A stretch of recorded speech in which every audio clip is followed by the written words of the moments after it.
and Q2 is your main load circuit or the actual sweep circuit. Okay, so in bootstrap circuit, Q1 acts as a switch and Q2 is your actual sweeping circuit, which consists of again R and C. I already told you the R and C are the major important components which are necessary in sweeping condition. Means R and C वरच depend असणारे तुमचा sweep time जो RC time constant आहे म्हणजे कॅपॅसिटरचा जो charging time आहे तो depend upon it depends always upon R and C. Now here R1 and R2 are the biasing resistor. ठीक आहे, सो याच्यामध्ये काय होणार आहे की बूटस्ट्रॅप मध्ये की हा जो ऑपरेटिंग पॉइंट आहे ट्रान्झिस्टरचा तो काय करतोय, ऑपरेटिंग पॉईंट जो असतो तो सेंटर ऑफ लोड लाईनला जेव्हा असणार, सेंटर ऑफ लोड लाईनला त्यावेळेस तुमचा जो काही गेन आहे, गेन इंट्रोड्युस्ड, तो टोटल गेन असा जनरेट झाला पाहिजे की तो इक्वल्स टू 1 असला पाहिजे. त्यासाठी आपण सर्किट प्रेफर करतो emitter follower circuit. Okay, so emitter follower circuit gives impedance matching. General तुम्ही आय थिंक स्टडी केले असेल in common collector, common base आणि कॉमन इमिटर कन्फिगरेशन, त्यांचे जे ऍप्लिकेशन्स होते, सो त्या ऍप्लिकेशनमध्ये कॉमन कलेक्टर कन्फिगरेशन जो होता तो it generally prefer for impedance matching. त्यालाच आपण दुसरं नाव म्हणतो इमिटर फॉलोअर सर्किट. ठीक आहे, कॉमन कलेक्टर कॉन्फिगरेशनलाच आपण म्हणतो इमिटर फॉलोअर सर्किट, ज्यामध्ये इमिटरचा जो सिग्नल आहे परत इनपुट साईडला काय केलेला जायचा, फीडबॅक केला जायचा. सो त्यामुळे काय मिळायचं तुम्हाला, इम्पिडन्स मॅचिंग मिळायचं आणि टोटल जो गेन होता तो introduce by the circuit it is always 1. ठीक आहे, सो ह्या ज्या कंडिशन्स आहे ह्या मेन कंडिशन्स आहे for the bootstrap circuit. After that the bootstrapping means काय होणार इथे की तुमचा जो कपॅसिटर आहे तो काय होणार, charge and discharge depending upon what the value of R1 and R2 and the supply voltage. जेव्हा सी इथे तुम्ही काय केला, समजा पल्स जनरेट केली, पल्स दिली तर Q1 काय होणार आहे, ऑन होणार आहे. Q1 ऑन झाला की Q2 पण बाय डिफॉल्ट काय राहणार, Q1 ऑन झाला म्हणजेच काय, it comes in saturation region. Sir कलेक्टरच्या अक्रॉस व्होल्टेज काय येणार आहे, 0.2 येणार आहे. सो त्यावेळेस Q2 काय असेल, ऑफ असेल.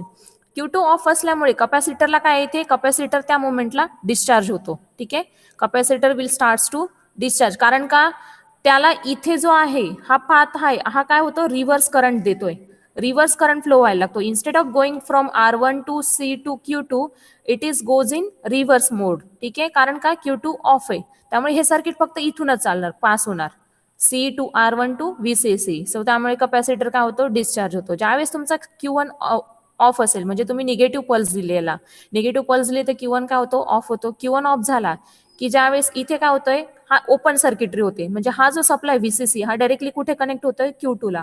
त्यामुळे Q2 ऑन होतो. Q2 ऑन झाले की कपॅसिटर काय व्हायला लागतो, चार्ज व्हायला लागतो.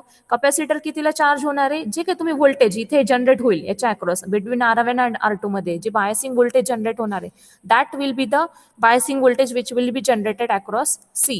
सो तुम्हाला काय मिळतो, charging of capacitor will takes place. ठीक आहे, सो ह्या मोमेंटला चार्जिंग होतं आणि नंतर काय होतं, डिस्चार्जिंग होतं. डिस्चार्जिंग कधी होतं, ज्या मोमेंटला तुमचा स्विच काय असतो, स्विच ओपन असतो, म्हणजे स्विच काय सॉरी डिस्चार्जिंग कधी होतं, स्विच क्लोज असेल तर.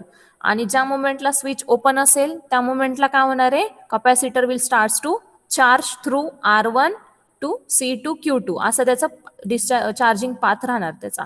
ठीक आहे, सी ऑपरेशन प्रोसेस कंप्लीट होते. सो याच्यामध्ये दोन कंडिशन आहे. इनिशियली त्यांनी काय केलं होतं, instead of using capacitor use करण्याऐवजी त्यांनी एक व्होल्टेज सोर्स यूज केला होता. ठीक आहे, सो व्होल्टेज सोर्सनी काय जनरेट झालं होतं, एक कॉन्स्टंट व्होल्टेज तुम्हाला मिळायचं. सप्लाय व्होल्टेज जर दिला, तुम्ही अप्लाय केला, स्विच यूज केला, म्हणजे विदाऊट युझिंग इथे काय जो एक्स्ट्रा ट्रान्झिस्टर, इथे एक अँप्लिफायर सर्किट होतं, एक कपॅसिटर होता आणि एक स्विच होता. म्हणजे तुम्ही बायसिंग रेजिस्टर नव्हते यूज केले. Without using biasing resistor only you are going to use the C, 1 resistor across it, 1 capacitor and Q2. So त्यावेळेस काय व्हायचं की जे काही व्होल्टेज जनरेट होत होतं कपॅसिटरच्या अक्रॉस, जे काही चार्जिंग व्होल्टेज स्वीप व्होल्टेज होतं, हे स्वीप व्होल्टेज कसं राहायचं की कॉन्स्टंट राहायचं आणि ते काय व्हायचं, डिस्चार्जिंग पाथच त्याला मिळत नव्हता. डिस्चार्जिंग पाथ म्हणजे कसा की इथून तुम्ही जेव्हा स्विच कनेक्ट नव्हता केलेला किंवा समजा R1 आणि R2 मध्ये जे व्होल्टेज डिव्हाइड व्हायचं, हे इथे आता कसं होतंय, डिव्हाइड होते बायसिंग रेजिस्टरमध्ये. त्यावेळेस ते डिव्हाइड न होता ते काय होतं, डायरेक्टली पास व्हायचं. डायरेक्टली पास झाला तर काय व्हायचं, power dissipation, excess power dissipation किंवा हीट डेसिपेशन व्हायचं. हीट डेसिपेशन झालं की तुमचा Q2 काय होईल, may be it may get damaged. So ह्या मोमेंटला काय व्हायचं की कुठलाही सर्किट तुमचं डायरेक्टली ग्राउंडला कनेक्ट न होता तो काय व्हायचा, डिस्चार्ज होऊन जायचा. सो ते अवॉइड करण्यासाठी त्यांनी काय केलं, व्होल्टेज डिव्हाइड केलं between your biasing resistor so that your Q2 will not damage. ठीक आहे. सो Q2 डॅमेज नाही झाला आणि प्रॉपर तुम्हाला सिंकिंग अँड सोर्सिंग म्हणजे चार्जिंग अँड डिस्चार्जिंग पॉईंट मिळाले, अवेलेबल झाले. ठीक आहे. So this is about the bootstrap circuit. याच्यामध्ये अजून मॉडिफिकेशन्स ऍड झालेले आहेत. मॉडिफिकेशन्स कोणत्या टाईपचे येतील? मॉडिफिकेशन्स मध्ये काय येणार आहे की हा झालं तुमचं प्रॅक्टिकल बूटस्ट्रॅप सर्किट. अजून जर तुम्हाला कम्प्लीट बूटस्ट्रॅपिंग पाहिजे असेल म्हणजे complete charging and discharging by increasing the sweep time and by decreasing the flyback time और रिस्टोरेशन टाइम. सो ते त्यासाठी तुम्ही काय करणार, सिम्पली हा जो स्विच आहे ह्या स्विचला अजून एक कपॅसिटर ऍड करणार, इथे एक रेजिस्टर ऍड करून तो VCC ला कनेक्ट करणार आणि हा जो बायसिंग रेजिस्टर आहे, one biasing resistor will replaced by one diode. आता हे कशासाठी करणार? सो कम्प्लीट बूटस्ट्रॅप सर्किट कशासाठी यूज करणार आहे की जो ऑपरेटिंग पॉईंट होता ऑपरेट ॲज अ स्विच, तुम्हाला माहिती आहे ट्रान्झिस्टर ऑपरेट्स म्हणजे ऑन आणि ऑफ कंडिशन होते Q2 ची आणि Q1 ची. म्हणजे ते काय होत आहे, आयदर सॅच्युरेशन किंवा कट ऑफ रिजन मध्ये ऑपरेट होत आहे. मग त्याच्या अक्रॉस तुम्हाला काय मिळतंय की transistor has been bias to operate as a switch. So input to Q1 तुमची काय येणार इथे, गेटिंग वेवफॉर्म म्हणजे काय, पल्स देताय तुम्ही इथून. सो ही पल्स वेवफॉर्म म्हणजेच काय, it may be your multi vibration state. म्हणजे काय की तुमचा ऑन टाइम आणि ऑफ टाइम हा फिक्स नाहीये. इथे जेताना तुम्ही काय केलेलं आहे की एक रॅन्डम पल्स देताय आणि रॅन्डम निगेटिव्ह पल्स आणि random negative positive pulse apply करताय. पण ज्यावेळेस तुम्हाला हा टाइम ड्युरेशन फिक्स करायचं असेल तर त्यावेळेस तुम्ही याला कन्वर्ट करणार, ह्या सर्किटरीला कन्वर्ट करणार मोनोस्टेबल मध्ये. म्हणजेच तुमचा टाइम ड्युरेशन फिक्स जाईल. याचा टाइम ड्युरेशन फिक्स झाला म्हणजे नॅचरली कपॅसिटरचं टाइम ड्युरेशन काय होणार आहे, चार्जिंग डिस्चार्जिंगचा टाइम फिक्स होणार आहे. कारण ज्या मुवमेंट पर्यंत तुमचा Q1 ऑफ राहील किंवा Q1 ऑन राहील तसं तसं तुमचं कपॅसिटरचं चार्जिंग आणि डिस्चार्जिंग ऑपरेशन होईल. म्हणजे तुमचा टाइम ड्युरेशन काय झाला, charging discharging of capacitor goes on increasing. त्यानंतर डायोड काय यूज केलेला आहे, परत तेच रिझन, एक्सेस जेव्हा हीट डेसिपेशन होतं त्यावेळेस Q2 काय होऊ शकतो, डॅमेज होऊ शकतो. ते अवॉइड करण्यासाठी तुम्ही डायोड यूज करता. कारण डायोडच्या अक्रॉस काय कट इन व्होल्टेज किती असतं, 0.6 असतं. सो 0.6 व्होल्ट आहे म्हणजे ते एक लिमिटेशन तुमचं काय होतंय, लिमिट अप्लाय होतंय आणि प्रॉपर ऑपरेशन होतं. सो ह्या फक्त ॲडिशन पॉईंट तुम्ही करू शकता, ऍड करू शकता in complete bootstrap circuit. So हे झालं सिम्पल प्रॅक्टिकल बूटस्ट्रॅप सर्किट. आणि कम्प्लीट बूटस्ट्रॅप मध्ये फक्त इथे एक कपॅसिटर ऍड होणार, कपॅसिटरच्या आधी इथे एक रेजिस्टर आणि R1 replace by diode. So that will be your bootstrap complete bootstrapping circuit. हे का केलं, फक्त just to avoid any damage of circuitry और to avoid any excess heat dissipation. Excess heat dissipation avoid करण्यासाठी. Plus इथे जो capacitor add केला त्याचं काम काय की it decides the charging discharging period of this C. ठीक आहे.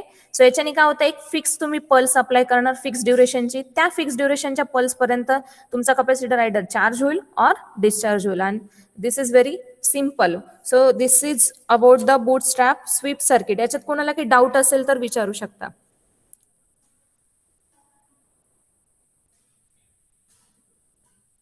सगळ्यात पहिला पॉइंट काय होता बूटस्ट्रॅप सर्किटमध्ये, bootstrap circuit needs impedance matching. So for that purpose we use common emitter follower circuit, emitter follower circuit, sorry, common emitter nahi, emitter follower circuit, and which is nothing but the common collector configuration where its total gain introduced by the circuit is 1 or near to 1 to get the proper impedance matching. Next point क्या होता, Q1 acts as a switch to turn on or to turn off the transistor Q2. ठीक आहे.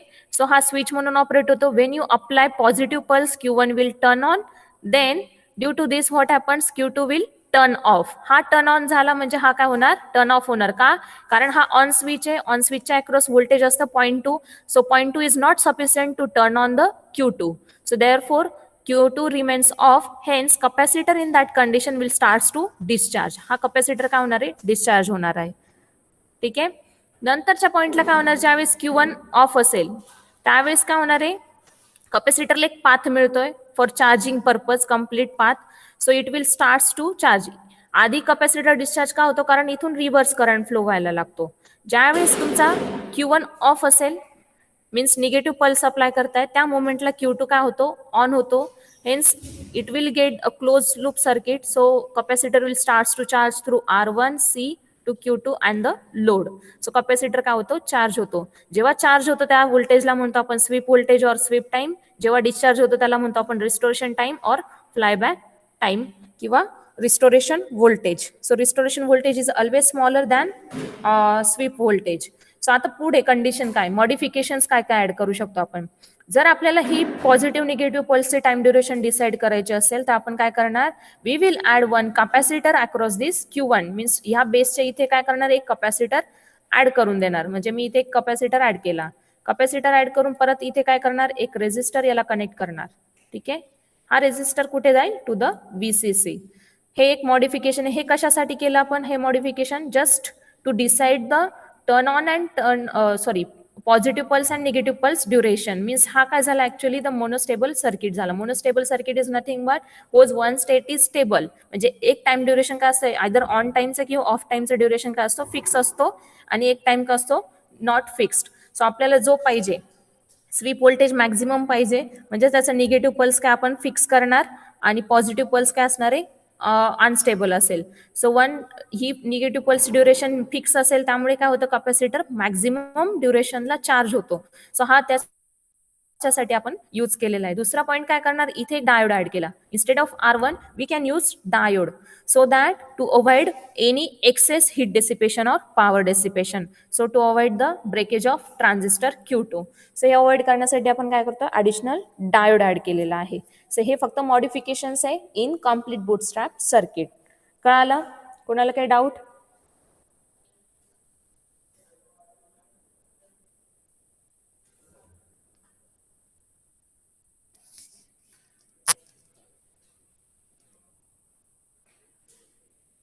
Doubt आहे का?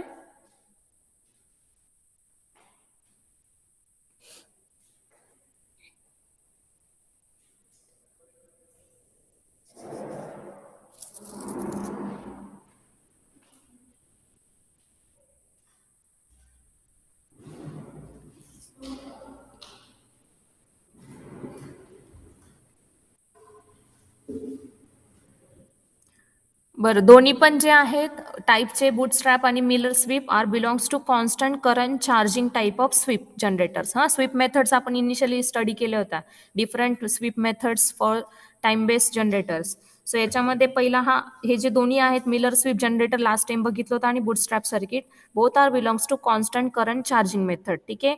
So polarity of sweep voltage, sweep voltage polarity कसली असणार आहे, Miller sweep मध्ये निगेटिव्ह आणि बूटस्ट्रॅप मध्ये पॉझिटिव्ह. ठीक आहे. त्यानंतर टाईप ऑफ अँप्लिफायर्स युज्ड, अँप्लिफायर जे यूज केलेले आहेत.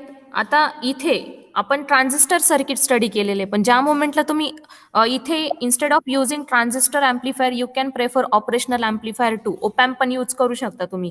म्हणजे जसं तुमचा मिलर स्वीपमध्ये ओपॅम्प यूज केला होता, सेम वे तुम्ही इथे ट्रान्झिस्टरच्या जागी इथे ह्या सर्किटरीला तुम्ही ओपॅम्प पण यूज करू शकतात.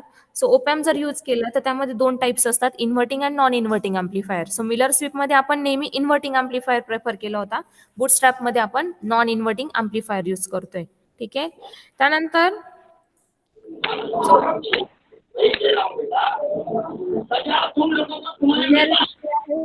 जी बेटर आहे कम्पेअर टू मिलर स्वीपमध्ये बेटर आहे कम्पेअर टू बूटस्ट्रॅपमध्ये.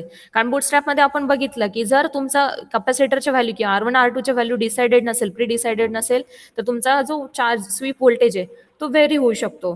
सो लिनिअरिटी जी आहे, प्रोपोर्शनल चेंज जो आहे तो मे बी चेंज होऊ शकतो in case of bootstrap circuit. So Miller sweep is better than bootstrap circuit. हे काही मेन त्यांचे डिफरन्शिएशन्स आहे दोघं मधले, मिलर स्वीप आणि बूटस्ट्रॅप मधले. सो नेक्स्ट लेक्चरला आपण simple current sweep generator study करू. ठीक आहे.